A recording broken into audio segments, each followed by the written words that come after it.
ہماری گفتگو جاری ہے محترم گورنر اویس غنی صاحب سے۔ گورنر صاحب، ایک آپ نے یہ کہا کہ جب تک افغانستان کا ایشو ریزالو نہیں ہوگا پریشر پاکستان پر لگتا ہے زیادہ ہے، افغانستان پہ بھی شاید اتنا نہیں لگتا، کرزئی پہ اتنا زور نہیں دیا جاتا جتنا اسلام آباد کی حکومت پہ زور دیا جاتا ہے کہ آپ کچھ نہیں کر رہے، آپ کچھ نہیں کر رہے۔ آپ یہ کہتے ہیں سب کچھ ادھر سے آ رہا ہے، لیکن ہم سے کہا جا رہا ہے کہ ہم کچھ نہیں کر رہے، جبکہ اگر ہم پیچھے بھی چلے جائیں تو سوویت وار کے زمانے سے ہم نے مور دین 3 ملینز کا بوجھ بھی لیا، ان کو مجاہدین کو بھی رکھا، حکومت بھی بنوائی، ان کو انسٹال بھی کیا، ہر طرح سے ہم کرتے رہے ہیں۔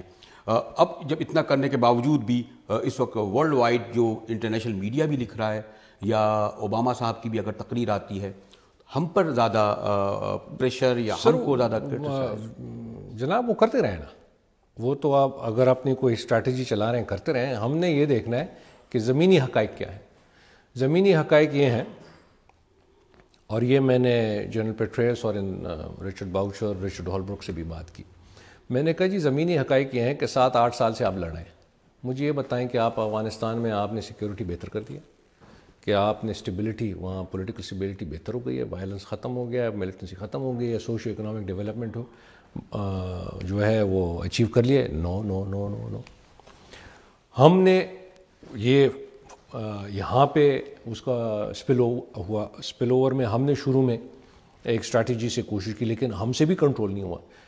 اب ہم کر رہے ہیں، ادھر ہمارا ذمہ ہے، ادھر آپ کا ذمہ ہے۔ ان سے میں ایک یہ سوال اکثر پوچھتا ہوں کہ جی آپ نے افغانستان میں آ کے آپ نے افغانستان کی ذمہ داری لی ہے، لیکن آپ کے ہوتے ہوئے افغانستان جو ہے وہ ایک نارکو اسٹیٹ بن گیا ہے۔ ٹھیک، اس وقت اس کا 56% GDP جو ہے وہ نارکو بیسڈ ہے، اور یہ $38 ارب سالانہ اس کی مارکیٹ ویلیو ہے، یونائٹڈ نیشنز کہتی ہے۔ یہ کس کے کنٹرول میں ہوا؟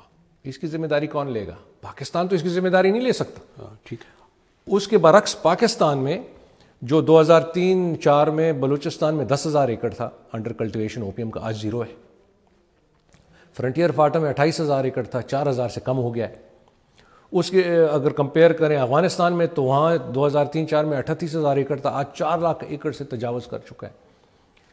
تو ہماری پرفارمنس تو اپنی جگہ پہ ہے، فیلئر تو مجھے وہاں نظر آتا ہے۔ دیکھیں جی، اب میں پہلے ان کو کہتا تھا کہ یہ اگر آپ نے اوپیم کلٹیویشن چھوڑا تو افغانستان آپ کے ہاتھ سے نکل جائے گا، وہ ہو گیا۔ لیکن اب اگر وہ ملٹری سولوشن بھی اگر فرض کریں کسی طریقے سے ملٹری اسینڈنسی بھی ان کو مل جائے افغانستان میں، لیکن سب سے بڑا چیلنج اب دنیا کے سامنے اور بن گیا ہے، اور وہ یہ ہے کہ افغانستان کی نارکو اکانومی کو نارمل اکانومی پہ لانے کا چیلنج ہے۔ یہ ایک دن میں 3 مہینے میں یہ نہیں ہونے لگا۔ اور اس میں ایک یہ بھی ہے کہ یہ بھی آ رہا تھا کہ جو آپ $38 بلین کی نارکو اکانومی کہہ رہے ہیں، اس میں کہتے ہیں کہ مور دین $3-4 بلین جو ہے وہ ان کے لیے استعمال ہو رہی ہے، جو باقی جو انٹرنیشنل نارکو مافیا کے پاس ہے۔ یہ بہت بڑا پیسہ ہے جی، اس سے بہت بڑے ان کی انٹرسٹ میں ہے کہ یہ فساد رہے یہاں پہ تاکہ وہ اپنا بزنس کر سکیں۔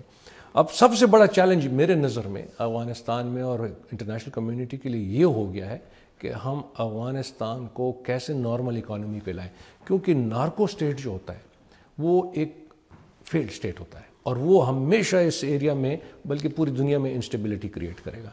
اب چیلنج بدل گیا ہے میرے نظر میں، اور جو ورلڈ رسپانس ہے وہ ابھی وہ پرانا رسپانس چل رہا ہے ٹو ملیٹنسی۔ اصل چیلنج اب یہ ہو گیا، تو اب ان کو ایک سب سے پہلے تو امیڈیٹ پولیٹیکل سولوشن ہونا چاہیے افغانستان میں، اور اس سولوشن میں ایک پروگرام ہونا چاہیے supported by the international community کہ اگلے 7 سے 10 سال میں آپ افغانستان کی اکانومی کو نارکو اکانومی سے ہٹا کے نارمل اکانومی پہ لائیں۔ ساری دنیا نے اس میں انویسٹ کرنا ہوگا، کیونکہ نہ کریں تو یہ ایک واحد چیز ہے جو پوری دنیا میں انسٹیبلٹی کریٹ کرے گی، اور پاکستان پہ تو ڈائریکٹ اس کا اثر آئے گا۔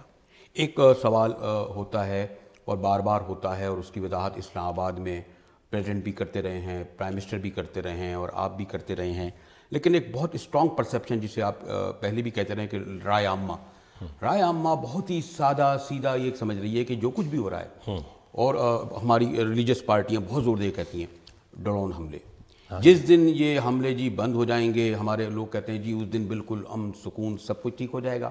اس کے ساتھ ہی پھر یہ سوال بھی آ رہا ہے کہ کیا ہماری یعنی اسلام آباد کی یا پشاور کی حکومت کے یہ علم میں ہوتا ہے کہ یہ سب کچھ ہو رہا ہے؟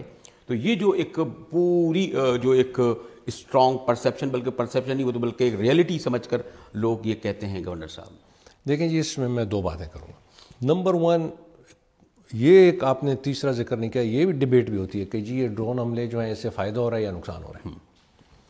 یہ ڈرون حملے جو ہو رہے ہیں اس میں اس ڈیبیٹ کو میں بالکل ارریلیونٹ سمجھتا ہوں۔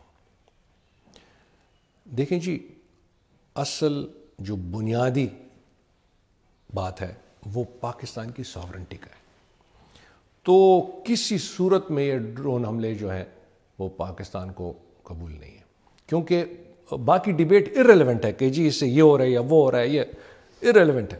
اصل چیز یہ ہے کہ یہ ساورنٹی کی بات ہے۔ بارڈر سے اس طرف جو کام ہوگا وہ پاکستان خود کرے گا، اور پاکستان بہتر کر سکتا ہے۔ اگر انٹرنیشنل کمیونٹی، انٹرنیشنل فورسز وہاں جو افغانستان میں اگر ان کی کارکردگی اچھی ہوتی تو آج افغانستان کا یہ حال نہ ہوتا کہ نارکو اسٹیٹ بن گیا ان کی موجودگی میں۔ اور اگر ان کی کارکردگی اچھی ہوتی تو وہاں پہ جو ہے 70% ایریا جو ہے، جو خود نیٹو کہتا ہے کہ جی وہ اب طالبان کے کنٹرول میں یا ان کا پریزنس ہے وہاں پہ، تو یہ حالات وہاں پہ نہ ہوتے۔ ٹھیک ہے نا جی۔ اب رہ گیا یہاں پہ کہ جی یہ ڈرون حملے ختم ہو جائیں گے۔ یہ ڈرون حملوں پہ تو ایک ہمارے اصولی اعتراض یہ ہے، اعتراض ہے، لیکن اس کے باوجود اب اس کے باوجود اگر ہوتے ہیں تو وہ پھر اب اس کے لیے کس اسٹریٹجی سے آپ اس کو اپوز کریں گے، کس طریقے سے آپ کریں گے، اس کو بند کریں گے، یہ بڑا امپورٹنٹ ہے اور یہ بڑا کمپلیکیٹڈ ہے۔ میں صاف بات کروں گا۔ دیکھیں جی، اس وقت جو ہو رہا ہے تو ایک تو یہ ہے کہ دین ہم اس کو زور سے روکیں۔ ٹھیک ہے، that means war with the international community. ٹھیک، سیدھی بات ہے نا جی۔ مطلب وہ پشتوں میں کہتے ہیں یار شف شف مت کرو، شفتالو کو شفتالو کو۔